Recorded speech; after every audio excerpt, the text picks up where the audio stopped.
The Stormhaven Chronicles, Season 2, Episode 4, Echoes. At dawn, the Council of Stormhaven convened in the administrative chamber of the Citadel of Governance. The chamber was vast and solemn, a vaulted circular hall carved from white stone, quarried from the Nar Shadow foothills. The stone bore the patient marks of Dwarakai masons, each block perfectly set, each joint fitted without mortar, testifying to craftsmanship that had endured for 3 centuries. Supporting the high ceiling were fluted columns crowned with dragon-headed capitals, the symbol of Stormhaven.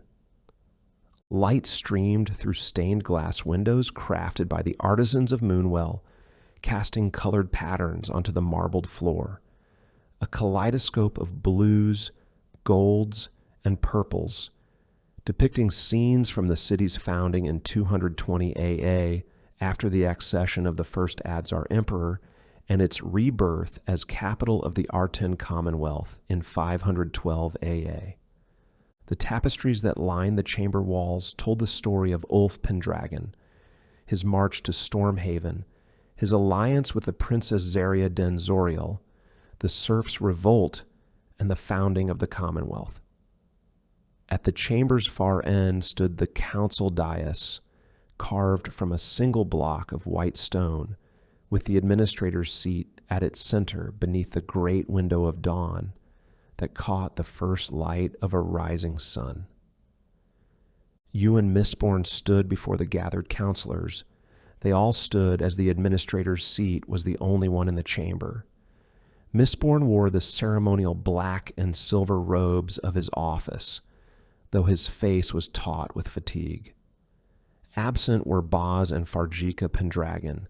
In their places stood Natalie Moonglow and Paladins Peredur Duval and Galhadris de Ancelis, Farjika's young but capable deputies. Captain Julian Greatfield represented the guards with his deputy, the Dwarakai woman, Sergeant Ongren Stormfist, standing beside Abbess Hildegard. Ongren was not a council member, but no one questioned her presence. Reports were given. Captain Greatfield spoke first of chaos, suicides, and rising murders, of citizens turning violent without reason. Sister Hildegard confirmed the root was not political, but spiritual. Vices have always found dark places within us, she said, her voice strong and calm, more commanding than the council had grown used to. Social mores suppress them, but as rotting meat attracts flies, so do demonic forces gather where darkness festers in the human soul. She paused, then looked to Mistborn. With your permission, Administrator, I would like to open this council with Ulf's vows. You need no permission for that, Sister Hildegard, he replied. And so she recited the 7 vows of Ulf Pendragon. The chamber stilled. The colored light from the windows seemed to glow more warmly as the words rang out. I walk with heart humble, neither above nor below. In thought and in action may humility show. By sword or by word, I will right every wrong, with justice my guide, not the strong, nor the throng. I shall speak what is truth, what is honest and right, without fear, without favor, as day follows night. To those in deep sorrow my hand shall extend, the weak and the weary I vow to defend. I shall meet every foe with courage and grace, with fear left behind, every challenge I'll face. I will own not the world, nor let it own me. With spirit unbound, I will always be free. From toil and from duty I shall never take rest, for in constant endeavor my soul shines its best. There was silence when she finished. Some swore the air felt cleaner, the weight of dread lighter. Even Mistborn, not a man given to sentiment, was visibly moved. The commitment to the virtues of humility, justice, truth, compassion, courage, detachment, and diligence, he said. Let these vows be recited before all of our meetings, continued the administrator. They may well be our best defense. He then called upon the district representatives, Dragon's Harbor, North Harbor, the Lanes, Enchanter's Square, Pilgrim's Gate, the Citadel, and Skywind in the Old City, Moonwell, Green Ring, Amber Hill, and the sprawl beyond the walls. Each gave terse reports on the rising tensions. The worst was, as always, in the sprawl, the maze of overcrowded refugee camps and derelict buildings, where poverty and desperation bred crime and violence. It had been the paladins and the lightkeepers who had insisted Stormhaven offer sanctuary to those fleeing the Empire's wars. But it had fallen to Mistborn's administration to keep them housed, fed, and safe. And it was sanitation, always sanitation, that revealed just how thinly the city's resources were stretched. The sprawl stank of crisis.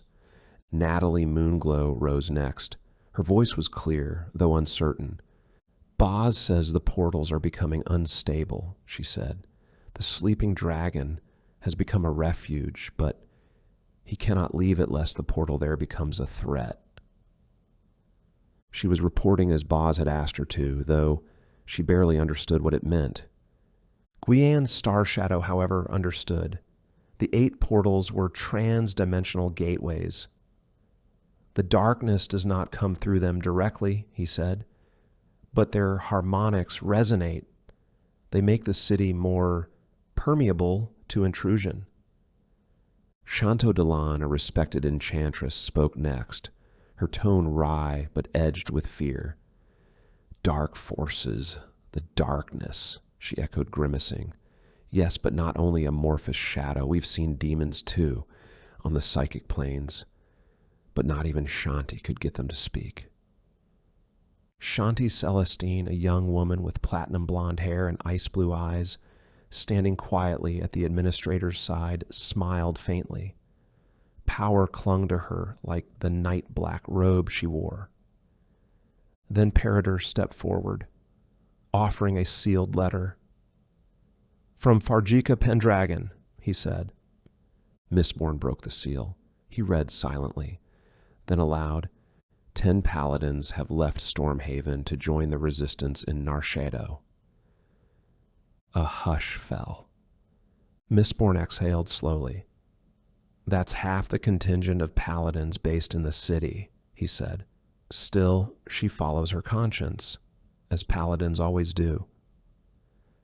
The paladins were technically independent, obligated to justice anywhere before law in the Commonwealth, but none in Stormhaven doubted their centrality.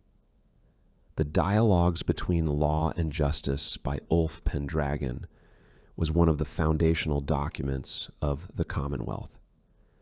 Perhaps Farjika had thought that by leaving without asking him, she was giving him the plausible deniability he needed. It would mean nothing to the Empire, but in the Commonwealth, the administration held the balance between the district councils, the guild houses, the light keepers, and the noble houses. Doubtless, Farjika the Pendragon was expecting Mistborn to shift responsibility to her in order to placate the noble houses who still looked to the Empire as a cultural parent even after a century of independence. The war has begun, whether we chose it or not, he said simply. Before any further words could be spoken, the chamber doors burst open. 2 guards stumbled in, bloodied, wild-eyed. My lords, the sprawl, it's burning! Gasps, riots, fires everywhere, refugees and citizens at each other's throats. It's spreading, fast. Who leads them? Mistborn asked. The reply came like the drawing of a blade. Strike, my lord, the vigilante. He's with them. The chamber held its breath. Even the light from the stained glass faltered. Stormhaven, the jewel on the Tiever, guardian of Ulf's dream, was now a city at war with itself. Ewan Mistborn drew himself tall. "Then the game is on," he said. "This council is adjourned. Remain within the citadel grounds." He turned to the paladins. "Peredur, Galhadris, you know what to do."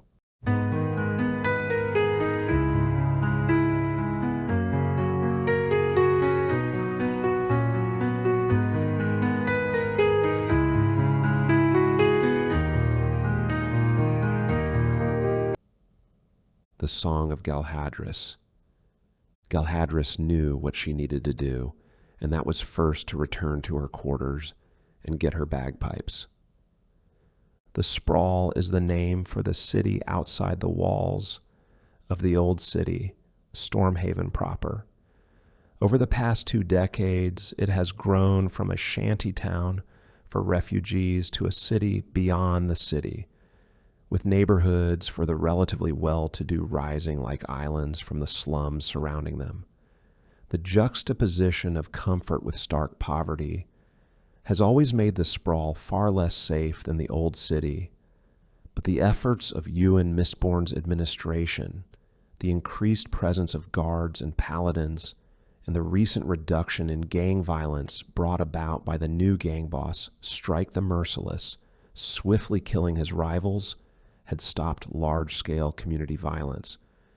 But this morning, as mist still clung low over the Sprawl, heavy with the acrid tang of smoke and ash, several buildings crackled with fire, and mobs roamed the streets, looting shops and looking for victims from other communities. The cries of the frightened and the furious echoed down crooked alleys and broken lanes.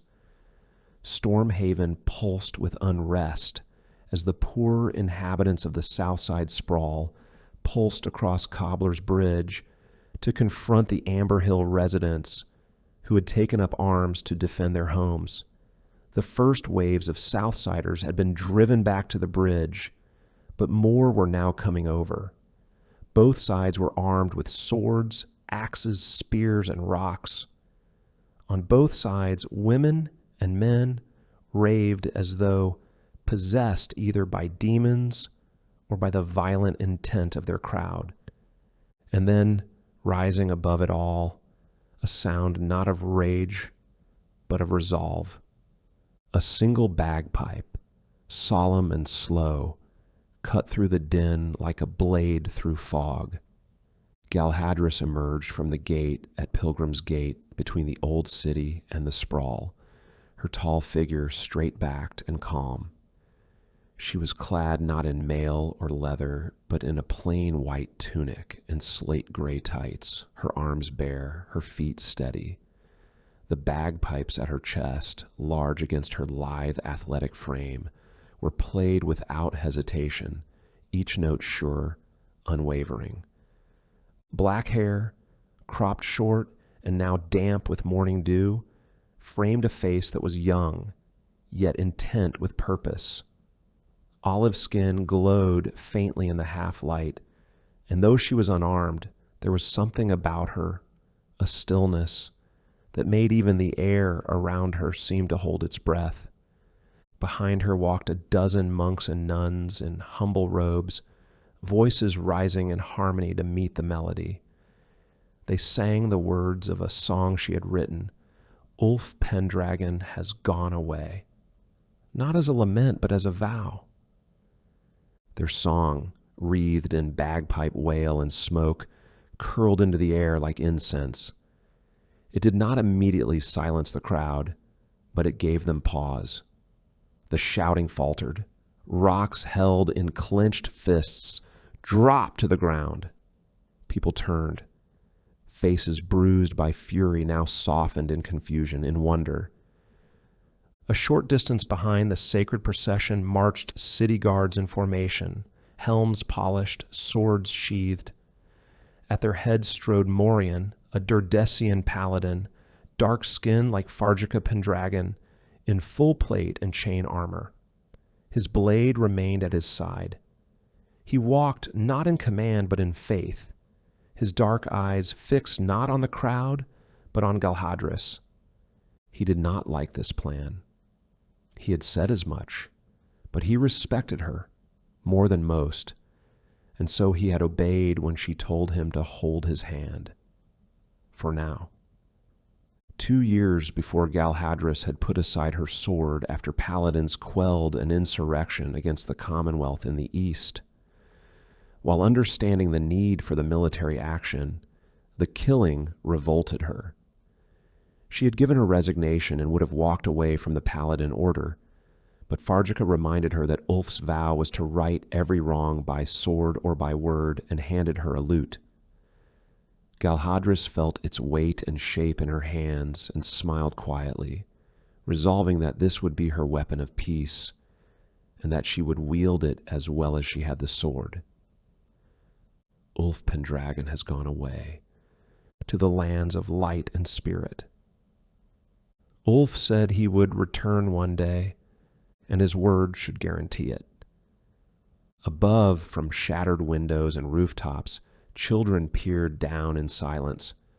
On the street, a ragged youth fell to his knees, his breath caught in a sob he could not explain. A woman dropped the bottle she had meant to throw. It shattered at her feet. Some in the crowds, on both sides, held on to their anger and moved towards her or began to throw stones, but others held them back. Galhadris did not speak. She did not gesture. She saw the stone coming at her face and could have moved, but she did not. It hit her cheek hard, but she did not pause. She simply played while the lightkeepers behind her sang. Ulf Pendragon has gone away to the lands of light and spirit. Ulf said he would return one day, and his word should guarantee it. Ulf's sword was drawn for peace alone, for the justice that would bring it, for truth in all that's said and done, for the rule of light and spirit.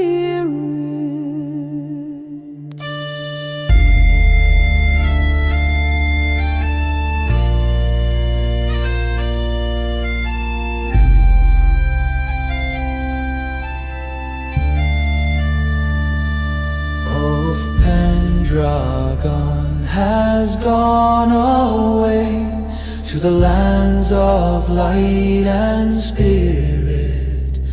Ulf said he would return one day, and his word should guarantee it. Paladins stand against the hate with swords to do what needs be done, but some have only love and faith, and their words to see justice won. Ulf Pendragon has gone away to the lands of light and spirit. Ulf said he would return one day, and his word should guarantee it. Paladins stand against the hate to guard the child and the helpless, and some will guard with only faith, and will even the foeman bless. Ulf Pendragon has gone away to the lands of light and spirit. Ulf said he would return one day, and our faith will guarantee it.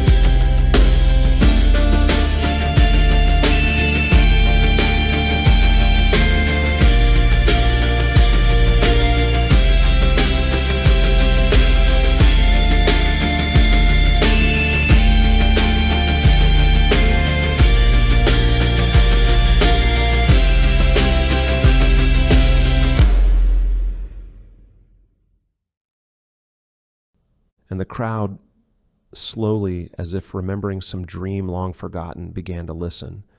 Some fell to their knees sobbing. Some saw a golden light play around the paladin.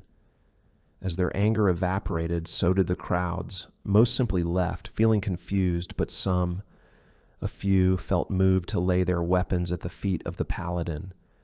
And these, weaponless, followed Galhadris as she continued her march through the sprawl, playing her bagpipes with the choir of lightkeepers and an ever-growing fellowship of hope behind her.